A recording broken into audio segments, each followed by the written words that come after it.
Mga kagulat world, isang malungkot at nakakagulat na balita ang yumanig sa buong boxing community. Pumanaw na si Ricky the Hitman Hatton, dating world champion, mula sa Manchester, England, sa edad na 46. Ayon sa mga ulat, natagpuan siyang wala ng buhay sa kanyang tahanan ilang buwan lamang matapos niyang ianunsyo ang planong pagbabalik sa ring para sa isang comeback fight ngayong Disyembre. Para sa mga Pinoy, agad nating naaalala ang isa sa mga pinakatumatak na laban sa kasaysayan ng boxing, ang Manny Pacquiao vs. Ricky Hatton noong Mayo 2, 2009 sa Las Vegas. Tinawag itong Battle of East and West, kung saan nagharap ang pambansang kamao ng Pilipinas laban sa pride ng United Kingdom.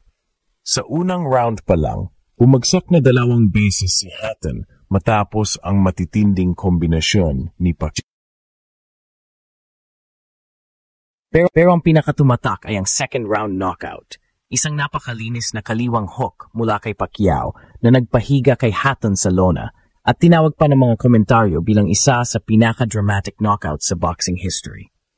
Ang labang iyon ang nagpatibay sa global status ni Pacquiao bilang pound-for-pound king, habang si Hatton naman ay dumaan sa mabigat na yugto ng kanyang buhay matapos ang pagkatalo. Umabot pa na nga sa punto na inamin ni Hatton na halos sumuko siya sa laban ng buhay dahil sa depresyon at pressure. Ngunit kalaunan ay bumangon din siya at nagpatuloy bilang trainer at boxing ambassador. Ngayon na siya'y pumanaw na, muling bumabalik sa alaala ng mga Pinoy at boxing fans ang epic na laban nila ni Pacquiao, isang gabi kung saan nasilayan ng buong mundo ang bangis ng ating pambansang kamao at isang gabi rin na nagmarka ng turning point sa career ni Mga kagulat world, nakakalungkot ang pagkawala ng isang alamat ng boxing, pero ang kanyang pangalan ay mananatiling bahagi ng kasaysayan, lalo na para sa atin na saksi sa kanyang laban kay Manny Pacquiao. Mga kagulat world, noong Mayo 2, 2009 sa MGM Grand Garden Arena, Las Vegas, isinulat ang isa sa pinaka-iconic na kabanata sa boxing history, ang laban ni Manny Pacquiao at Ricky Hatton. Tinawag itong Battle of East and West dahil sa pagtutunggali ng pinakamalakas na boksingero mula Asia laban sa isa sa pinakasikat na anak ng England. Para sa marami, ito ay inaasahang magiging all-out war, ngunit sa loob lamang ng 2 rounds, nag-iba ang lahat. Si Hatton ay kilala noon bilang The Hitman, isang brawler na agresibo at laging sumusugod. May record siya na halos perpekto at champion sa 2 weight divisions. Samantala, si Pacquiao ay galing sa makasaysayang panalo laban kay Oscar de la Hoya noong 2008, kaya dala niya ang kumpiyansa at bilis na hindi inaasahan ng karamihan. Pagdating ng laban, hindi pa man umiinit ang bakbakan, agad nang nakatikim na matinding suntok. Sa unang round pa lang, 2 beses siyang bumagsak dahil sa kombinasyon ng kaliwat kanan mula kay Pacquiao. Dito na naramdaman ng lahat na iba ang level ng Pilipino. Hindi lang basta mabilis, kundi malinis at eksakto ang bawat tira. Ngunit ang pinakatumatak ay dumating sa ikalawang round.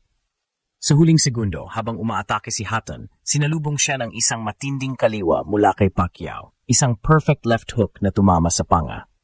Agad na bumagsak si Hatton sa lona at halos 2 minuto siyang hindi gumalaw. Tumigil ang buong arena.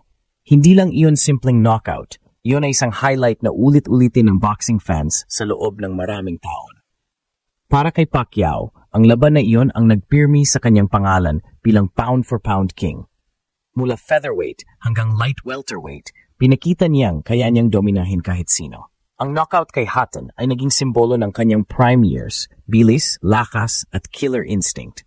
Para naman kay Hatton, iyon ang naging simula ng kanyang mabigat na Bukod sa pisikal na pagkatalo, dinala rin niya ang bigat ng emosyon at expectations.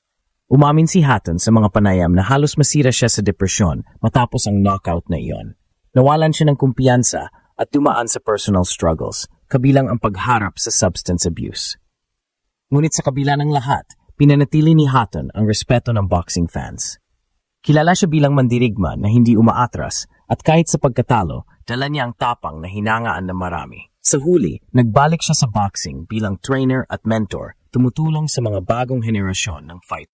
Ngayon, habang ipinagluluksa ng buong mundo ang kanyang pagpanaw, muling binabalikan ng mga Pinoy ang gabing iyon. kung saan isang kaliwa mula kay Manny Pacquiao ang nagbago ng direksyon ng dalawang karera at nagmarka ng isa sa pinakadramatikong knockout sa kasaysayan ng boxing. Mga kagulat world, hindi may kakaila na ang pangalan ni Ricky Hatton ay forever na nakaukit sa boxing history, hindi lang bilang world champion mula sa England, kundi bilang bahagi ng isa sa pinakamalaking highlights sa karera ni Manny Pacquiao. Sa tuwing binabalikan ang kanyang laban kay Pacquiao noong 2009, dalawang emosyon ang agad na lumilitaw, pagkamangha sa galing ng Pinoy at paggalang sa tapang ng Briton. Para sa maraming Pinoy fans, si Hatton ang naging simbolo ng next big challenge noong panahon na iyon. Galing siya sa long winning streak, bit-bit ang suporta ng libu-libong British fans na pumupuno sa Las Vegas Arena. Ang atmosphere bago ang laban ay parang World Cup, tunog ng mga Pinoy chants kontra sa malalakas na awit ng mga Ingles.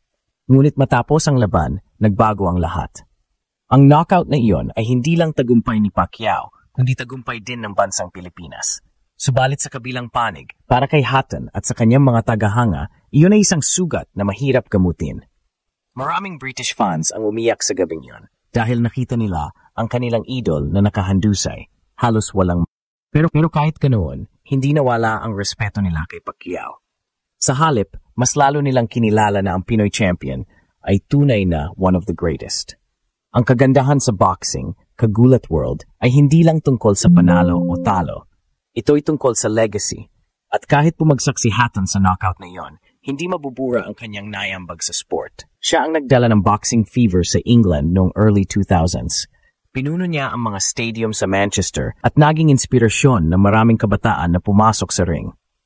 Mismong si Pacquiao, ilang beses nang nagbigay-pugay kay Hatton. Hindi niya tinitingnan ang laban na iyon bilang simpleng panalo, kundi bilang turning point sa kanyang karera.